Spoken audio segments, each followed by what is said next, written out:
Hey there, thanks for making it to Veterans Info Tap. Hey, it's a little late on Memorial Day now, and I just wanted to reach out. I just had a little chance here to slow down and have a little quiet time. And I was looking at the VA news feed that I get, and they had a title there, Vet Safety Brief Memorial Day Weekend, that came out a couple days ago.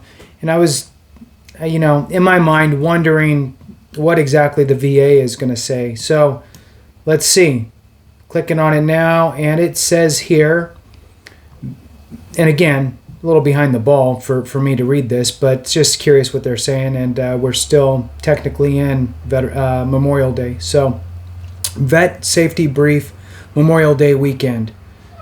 Welcome to the Vet Safety Brief, a new and occasional feature at VA News. The idea of safety brief shouldn't be strange to those who have served in uniform, in garrison prior to a long weekend, at ease. At ease, though, you're not in formation. Oh, I see. Haha. All right.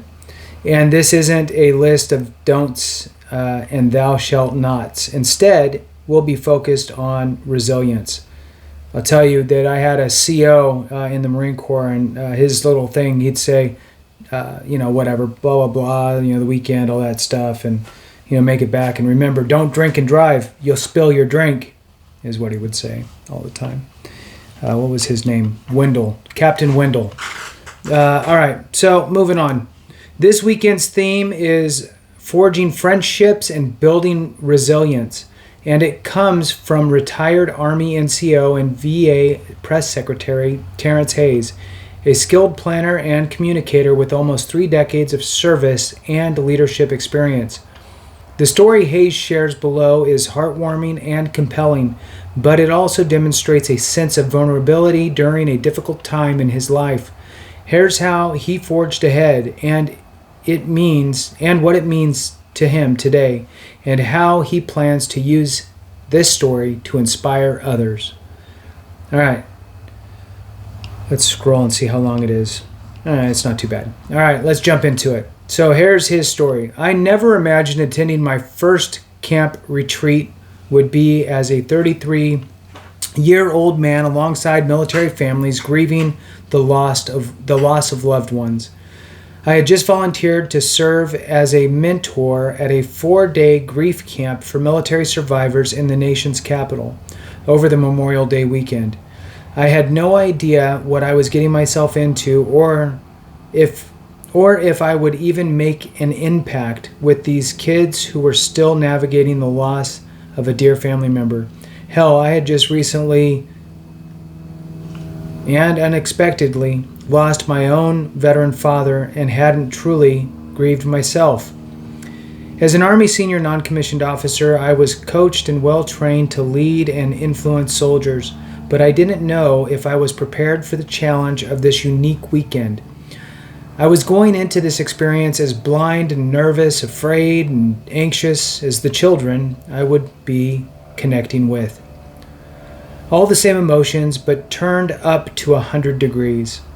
One day, I met a young teen named David Griffith, who was shaken and hurt by the death of his brother, Marine Major Sam Griffith, who died in combat in Afghanistan just a few months prior to the camp. The pain was fresh for David, and it was tough for me to break through the wall he had put up around him.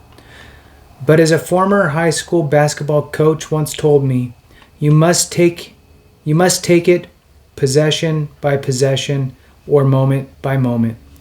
Over the next 3 days, I was able to learn about David's amazing military family, his own desire to join the military and carry the baton that was shelved due to his brother's passing, and his unwavering commitment to country and service no matter the pain.